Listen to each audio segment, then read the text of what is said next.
César Pereira, Flamengo aí, né, em situação de crise, todo um ambiente ali. Hoje, menos de 20 torcedores foram lá no Ninho do Urubu e protestaram, chamando o Vitor Pereira de pipoqueiro, reclamando do treinador, xingando o dirigente, xingando os jogadores, mas num número pequeno.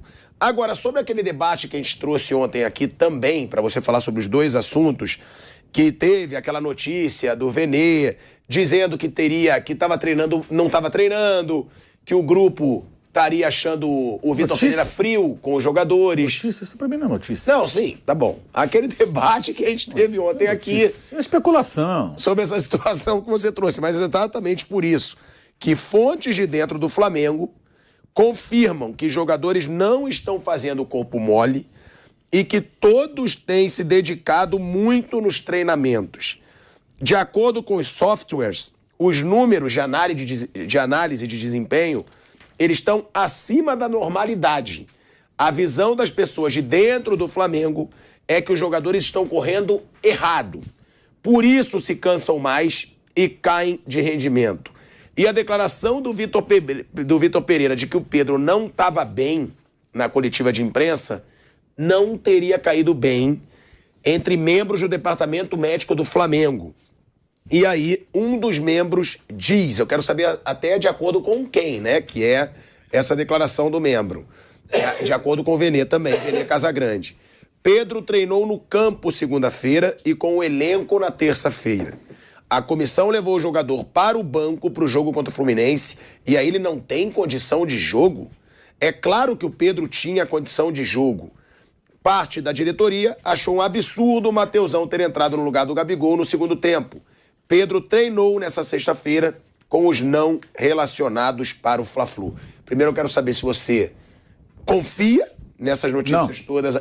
Não. Não vou comentar. É por isso que eu até te pergunto, porque não vou eu comentar, sabia que você... Porque eu conheço já o modus operandi, toda vez que esse tipo de rumor dá engajamento, ele ressurge e sempre de forma anônima. Eu acho que tem muitas coisas que são colocadas de forma muito confusa.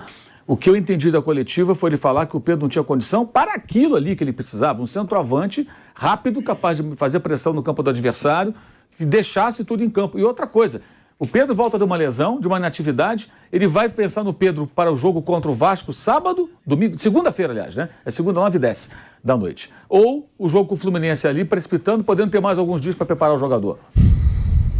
Tem isso também. Até na declaração que eu dei do Marcos Braz lá, que eu publiquei outro dia, né? Ele fala, não adianta, isso é até uma coisa que pode ser bizarra, mas faz sentido, o que disse o Braz. Não adianta ganhar a Taça Guanabara e perder o Carioca. Realmente, se ele ganhasse no Fluminense quarta-feira e perder depois pro sábado pro Vasco, na segunda e no outro final de semana, não adiantou nada a Taça Guanabara. Se o Fluminense for eliminado para Volta Redonda, ninguém vai querer saber que o Didi ganhou a Taça Guanabara. A Taça Guanabara é super descartável hoje como título, né? De tão pequeno que ficou. Essa é a realidade. Agora, eu não, sinceramente, acho que não dá para ficar comentando esse tipo de coisa. É muito tititi, disse-me-disse. E assim, o Flamengo é um clube brasileiro. Não, e a gente traz até, tá defendendo a produção, porque você também tem suas fontes. Não, mas isso é... E até pra comentando. Gente, pra gente saber, a gente concorda, não. Isso é problema de quem publicou. Quando for uma notícia de verdade, eu vou discutir. Agora, isso aí, alguém do departamento médico supostamente não gostou. Eu acho que o técnico não está atacando o departamento médico. Está dizendo que o jogador não tem condição para aquilo que ele precisa dentro do campo. Né? E outra coisa, a diretoria não gostou que saiu o Gabigol. O Gabigol nunca gosta de sair. Ele quer jogar todas. Ele saiu dessa vez, nunca tinha visto isso. Ou ele sai meio torcendo o nariz, ou ele sai quieto. Ele saiu, cumprimentou o técnico, reclamou que a torcida vaiou, ficou ali o tempo todo na beira do campo. Quer dizer, ele estava percebendo também que não dava mais. Eu acho que as pessoas não viram o jogo. Não é possível, porque o primeiro tempo do Flamengo foi muito bom e foi o primeiro tempo de uma marcação fortíssima lá na frente. Isso consome fisicamente o jogador.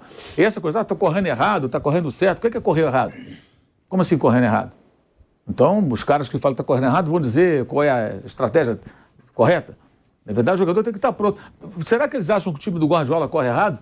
O do Klopp corre errado? O 7-0 agora do Liverpool correu errado também? Ou correu certo? Qual a diferença? Como assim correu errado? Na verdade, é um time que não tem base física ainda, né? Até o Juan deu uma entrevista outro dia, foi aonde? Não estou me lembrado. Em que ele falou, não, o planejamento foi feito para o time atingir um ápice físico mais adiante. que é até discutível, né? Porque se essas competições eram importantes, como é que se planejou para atingir o ápice físico depois? Olha como tem desencontro de informação. Eu estou falando do Juan falando, que é o gerente técnico, né? O meu grande questionamento aí, tá? É o Mundial. O Mundial acho que não poderia. Eu sei que você pensa diferente. Eu acho que o Mundial é importantíssimo. Então, o Flamengo ganhou um. Então, porque tinha que chegar no auge no Mundial, né? Porque, agora, não dá para ficar no auge do Mundial em fevereiro, voltando a trabalhar dia 2 de janeiro, gente. Não vai chegar. Dia 2 voltou a treinar, dia 15 os caras jogaram contra a Portuguesa. Não tem, tá tudo errado. E aí não é o técnico. Aí entra o departamento de fisiologia, entra a fisioterapia, entra o departamento médico, preparação física, entra a diretoria, os gerentes lá do Flamengo. Não foram esses caras não participaram da decisão de começar a trabalhar só em 26 de dezembro, como bem calculou o Vanderlei, 12 dias depois do final das férias. 42, né? 42 ao todo, voltaram dia 26 de dezembro. Quem decidiu isso? Eles não participaram dessa decisão, deveriam ter participado se não participaram. Que isso envolve vários setores do clube na preparação de um elenco. Entendeu? Então, assim, hoje fica esse jogo de empurra e o Flamengo é o clube que mais tem esse tipo de coisa. Como eu falei ontem, que o caso do vazamento da escalação. Aí o repórter está correto, o Vene Casagrande está correto. Tem informação ele vai dar. Por que o Flamengo não consegue fechar esse vazamento? Isso acontece há um tempão. A troco de quê? Quem faz isso faz com que interesse? São vários técnicos assim, que passaram por lá e esse tipo de coisa acontece. E dependendo do técnico... Sabe o que eu acho? Quando entra uma mentalidade nova, se for mais rigoroso em alguns aspectos, até com um viés mais profissional, tá? Isso incomoda pessoas lá dentro. É sempre assim.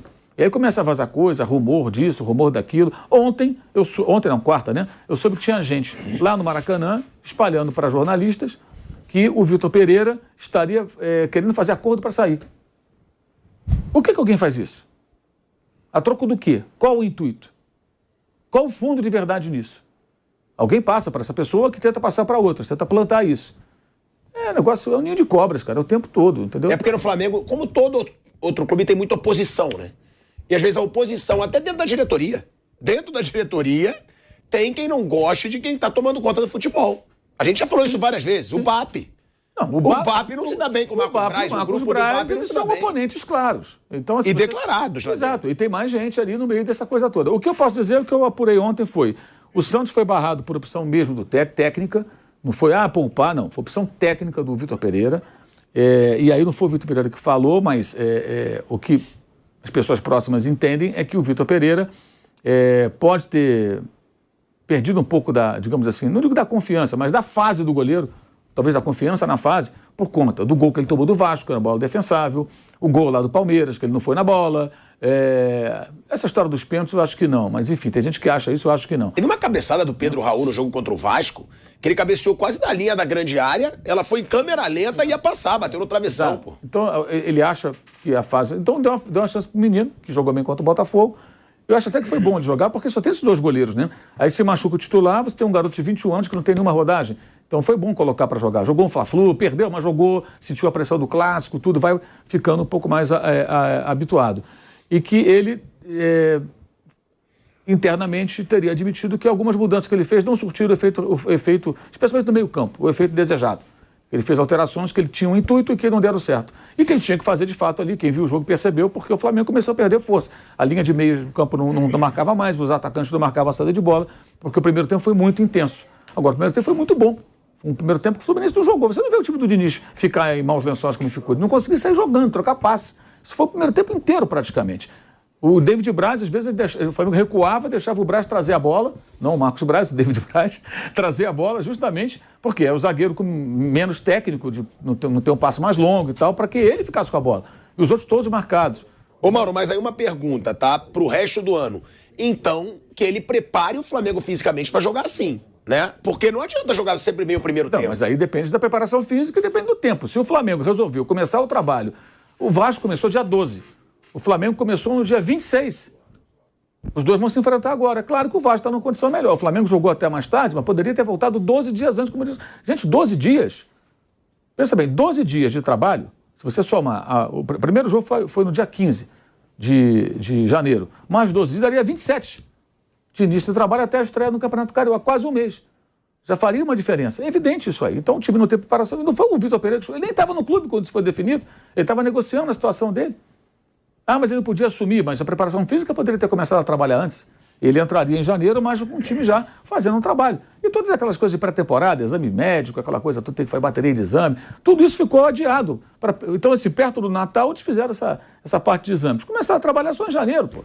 Quer dizer, realmente tudo muito mal conduzido. E aí, eu pergunto, qual foi a participação desses departamentos todos nisso tudo? Por que o departamento médico, então, se é que não falou, não, tá errado isso, vamos voltar antes. Sei lá, todo mundo estava de férias, né? Deve ser bom esse período de férias, 42 dias de férias, todo mundo gosta, né? Então agora fica esse jogo de empurra, essa coisa. Assim, não estou aqui duvidando do Vene Casagrande, mas esse tipo de rumor, eu não confio muito nessas fontes. Você não confia na fonte? Porque eu acho não no jornalista, é na fonte. Assim, essas pessoas que nessas horas... Eu estou careca de ouvir isso. Toda hora essa história, que o Flamengo entra em crise, várias informações desse tipo. Essa aqui não treina é demais, cara. Essa de ontem que você leu aí, não treina. Como é que o time conseguiu jogar daquela maneira sem treinar? Então esse cara é um mágico. Como não treina? Outro dia teve um que escreveu no Twitter assim, um jornalista, que um parente, não sei de quem, viu ali aqui, né? O cara só treina a bola parada. Todo mundo elogia o Rony, que faz gol de cabeça. Acha o quê? Que o Abel Ferreira não treina a bola parada. Aquilo deve ser treinado exaustivamente, cara. É repetição. O Guardiola faz isso, pô. Todo mundo treina, não só a bola parada. O que acontece, pelo que eu sei, é que o Vitor Pereira faz só treinamentos específicos com todos os jogadores para determinadas situações de jogo, para poder encaixá-los dentro daquilo que ele pretende. Quer dizer, tem um método dele. Que é como trabalham os técnicos no mundo inteiro. Enfim, é muito disse-me-disse, é muita conversa. Eu, sinceramente, eu confio nas minhas fontes de pessoas. E muita coisa que chega para mim, eu ignoro. Porque o que bate para alguns colegas, chega para a gente também. Chega para você também. Tem coisa que eu ignoro. Você percebe que o cara chega, firme.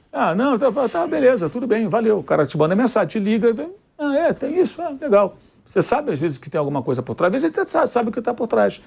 E a quem interessa essa crise toda ali? Não nesse burburinho político de sempre. Agora, o jogo vai ser segunda, 9h10 da noite, né? E o Fluminense joga com Volta Redonda às 6 da tarde do domingo, né? Aí, por outro final de semana, está indefinido ainda. A federação ainda vai resolver quem joga quem, onde e como. Que aí o bando é do Fluminense, né? Na volta. E aí os dois devem ser no Maracanã, que o Vasco vai mandar o Vasco Flamengo no Maracanã. Antes de você se despedir da gente, o Flamengo, o clima no Flamengo, você tem uma apuração, é normal, que foi o que disse aqui, que pelo jeito o jogador tá treinando normal, não tem nada disso de que o clima tá frio. O momento no Flamengo agora, a gente sabe que é de crise. Claro, mas... É a mesma coisa, eu vi alguém dizendo assim, os jogadores saíram cabisbaixo. Falei, pô, legal, vão sair festejando, acabaram de perder um jogo com um gol no final, né? Não estão podendo sair de casa, porque sabe como é que é. Numa crise dessa, os caras são cabisbaço, mas sai todo mundo alegre pra caramba e tal, batendo pau. Normal. O que eu sei é que os jogadores estão treinando. O que eu acho que é a maior referência, mais do que qualquer informação que alguém possa dar lá de dentro, é olhar para o campo. A ala da Flamimimi presente ao Maracanã no jogo contra o Independente Del Valle começou a gritar time sem vergonha. Os caras tão sem vergonha que fizeram um gol nos acréscimos, no último lance. O time sem vergonha nem chutaria mais a bola no gol. Os caras ficaram até o final buscando o gol. Time sem vergonha onde? Você pode estar errando, pode estar jogando mal. O time sem vergonha é o time que não corre, o time que se entrega, o time que não quer nada com o trabalho. Não foi o caso. Eles queriam umas férias longas, é verdade, tiraram. Mas agora acho que eles estão trabalhando. Eu vejo um time tentando. Eu não vi o Flamengo molão. Eu também não vi. Quando eu fui perguntado para falar do jogo... Contra o Fluminense, exatamente esse jogo, eu não vi o Flamengo um time molão. No segundo tempo eu achei feio. Mas é diferente. Molão e não ter fôlego são coisas diferentes. Eu vejo diferente isso. Quer dizer, sabe, a gente já viu o que é um time molão. Operação padrão. Operação padrão. Eu não vi o Flamengo fazendo operação padrão. A Flu da final do Carioca foi nessa linha, no ano passado. Perfeito. Então é só isso. Agora, bem nessa linha. Teve competência para ganhar no primeiro tempo. Tudo isso a gente já sabe. Mas molão, covarde, não. Eu não vi assim. Eu acho que não teve competência. A coisa não está encaixando. Mas daí a ser molão, operação padrão que eu tenho usado para poder mostrar o que eu quero dizer. Né? Quer dizer, vou fazer só chegou até a fazer um 2-0, um lance que dá para uma margem para, enfim, discutir um pouco. Assim, se estivesse tão mal, tão relapso em campo negligente, eu não teria pressionado para fazer aquele gol, naquela situação de jogo. Né? Eu também acho que assim, aquela coisa, você chuta às vezes 20 bolas no gol, nenhuma entra, esse time é de banana, esse time é pipoqueiro, não é assim, mano. Não, o que me assusta muito é o segundo tempo. O segundo tempo me assusta, porque foi o que eu perguntei pro Mauro, mas não pode ser assim o ano inteiro. Você jogar bem no primeiro tempo, o segundo tempo para, e você leva a virada, você perde o resultado, porque tem isso, e aí ele falou... Ó, não se preparou bem fisicamente. Agora, Não é só isso, esse time assim. pode jogar assim? Ele vai aguentar? Um determinado momento do ano, ele vai aguentar jogar assim? O jogo teve dois aspectos. Um, que o Fluminense teve modificações bem feitas pelo Fernando Diniz, o time melhorou seu rendimento, mas mesmo assim o Fluminense não teve tanta chance de gol. O goleiro do Flamengo fez nenhuma defesa difícil. Não fez. O Fábio fez mais defesa do que ele. Não teve chance de gol. O jogo foi um jogo fraco. A única coisa que eu achei interessante foi o duelo dos técnicos. A estratégia de um no primeiro tempo, que dificultou o jogo do outro, e as soluções que o outro encontrou para a segunda etapa. Eu acho que foi a melhor parte do jogo, para mim, pelo menos, como observador da partida. Agora, o jogo foi tecnicamente fraco, um juiz horroroso, que não conseguia manter a casa em ordem, uma bagunça danada, faltinhas, todo mundo reclamava. O Gabigol consegue fazer uma falta com 10 segundos.